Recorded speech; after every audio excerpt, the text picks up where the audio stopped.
आदिवासी समुदाय जल जंगल जमीन की बात करता है तो उसको नक्सलवाद का ठप्पा दे दिया जाता है, उसको नक्सलवाद के नाम से मारा जाता है। छत्तीसगढ़ का बस्तर का इलाका हम देखते हैं, 11 साल की बच्ची को मारा जाता है और कहा जाता है कि नक्सलाइट थी।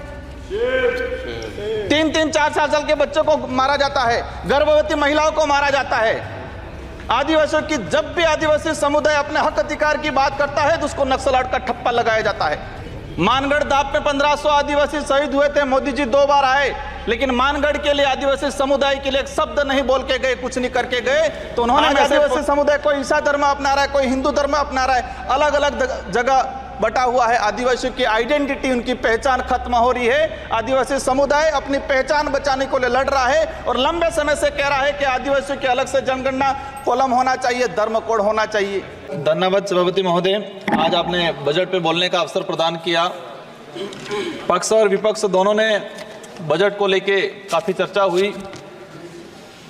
देश का जब बजट आता है तो देश का युवा एक आस लगा के बैठता है कि इस बार कुछ अच्छा होगा। देश का गरीब, देश का आदिवासी, देश का एससी ये आस लगा के बैठता है कि कुछ अच्छा होगा।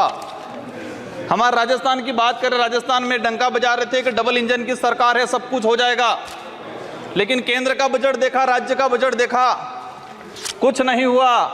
और पूरा देश का एसटी एससी आदिवासी समुदाय हो, युवा हो, सब ये लग रहा है कि ये डबल इंजन की सरकार की दावा करने वाली इस बार का जो बजट है वो कहीं न कहीं सिर्फ बिहार का, कहीं न कहीं आंध्र प्रदेश का और सरकार बचाने का बजट साबित हुआ है।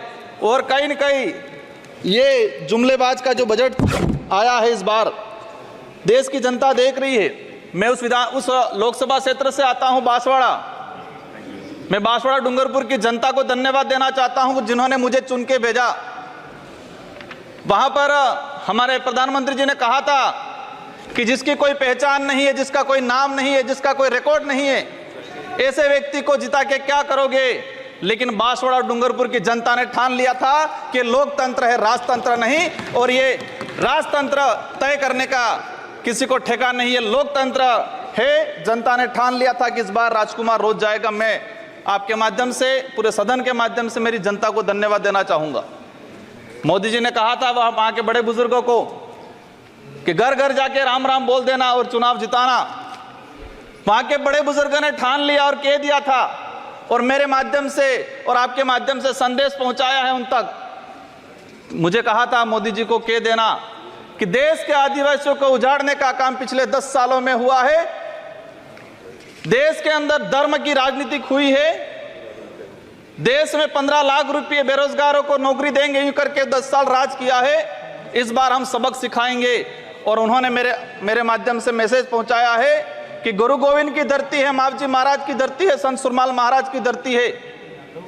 मानगढ़ दाप में 1500 आदिवासी शहीद हुए थे, मोदी जी 2 बार आए, लेकिन मानगढ़ के लिए, आदिवासी समुदाय के लिए एक शब्द नहीं बोल के गए, कुछ नहीं करके गए। तो उन्होंने मैसेज पहुंचाया है कि आदिवासी समुदाय जाग गया है और अब वो आदिवासी समुदाय नहीं रहा जो बहकावे में आ जाएगा और वोट दे देगा। माननीय सभापति महोदय, जो वर्तमान स्थिति बनी है बजट के अंदर, मैंने देखा धातुओं का खनन को लेकर उद्योगपतियों को टैक्स में छूट दी गई। लेकिन ये खनन कहाँ हो रहा है? धरती पे हो रहा है, हमारे देश में हो रहा है, पहाड़ों में हो रहा है, जंगलों में हो रहा है, और वहां पर जीव जंतु रहता है और आदिवासी समुदाय भी रहता है। लेकिन आदिवासियों के समय के आदिवासियों के लिए क्या प्रावधान किया गया? आदिवासी इलाके के अंदर देखा जाए, आदिवासी समुदाय बैठा हुआ है, उसको जमीन का पट्टा नहीं मिला हुआ आज तक, आजादी से पहले से बैठा हुआ है, लेकिन वो जमीन की बात करेगा।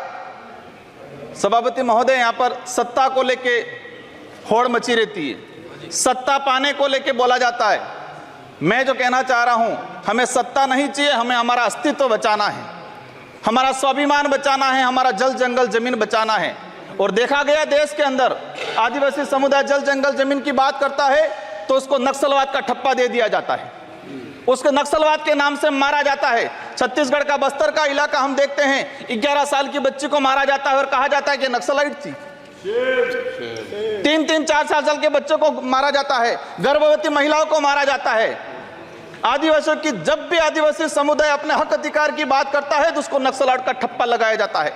सभापति महोदय, आदिवासी समुदाय को या एससी समुदाय को फ्री की योजना हम कहते हैं, हमें फ्री की योजना मत दो, हमें हमारा हक दो, जल जंगल जमीन का मालिकाना हक दो, और संविधान के अंदर शेड्यूल 5 के अंदर, शेड्यूल 6 के अंदर जो रिजर्वेशन पॉलिसी लागू की है उसको धरातल पे लागू किया जाए। माननीय सभापति महोदय, मैंने देखा है भाजपा अलग अलग राज्यों में अलग अलग चीज कहती है, कई जगह कहती है बीफ खाओ, कई जगह मत खाओ। हमारे आदिवासी समुदाय को लेकर एक धर्म कोड की लंबे समय से मांग चल रही है कि आदिवासी समुदाय को अलग से धर्म कोड दिया जाए। आजादी से पहले 1871 से लगा के 1951 तक अलग जनगणना हुई है। आज आदिवासी समुदाय कोई ईसाई धर्म अपना रहा है, कोई हिंदू धर्म अपना रहा है, अलग अलग जगह बटा हुआ है। आदिवासियों की आइडेंटिटी, उनकी पहचान खत्म हो रही है। आदिवासी समुदाय अपनी पहचान बचाने को लिए लड़ रहा है और लंबे समय से कह रहा है कि आदिवासियों की अलग से जनगणना कॉलम होना चाहिए, धर्म कोड होना चाहिए। झारखंड के अंदर 11 नवंबर 2020 को झारखंड विधानसभा में प्रस्ताव पास हुआ अलग से आदिवासी धर्म कॉलम को लेके।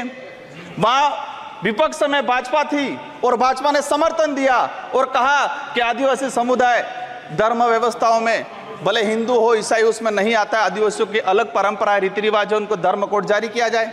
लेकिन राजस्थान में अलग तरीके से माहौल बनाया जाता है। हम कहते हैं हमें किसी धर्म में नहीं रहना है, हमको आदिवासी है, आदिवासी रहने दिया जाए। माननीय सभापति महोदय, लंबे समय से देखा गया है, कहते हैं वनवासी, कोई कहता है कुछ और। हम कहते हैं हमारी जो आइडेंटिटी है, हमारा जो देखा गया है कई बार कि जो व्यवस्था बनी है उस व्यवस्था के अंदर हम कई बार कहते हैं हमें कुछ मत दो एजुकेशन को लेकर। नई शिक्षा नीति, मुझे लग रहा है अभी घंटी बजने वाली है, मैं 2 मिनट में मेरा समाप्त करूंगा। नई शिक्षा नीति के तहत यह प्रावधान किया गया है कि 6 साल का बच्चा होगा इसके बाद उसको पहली क्लास में एडमिशन दिया जाएगा।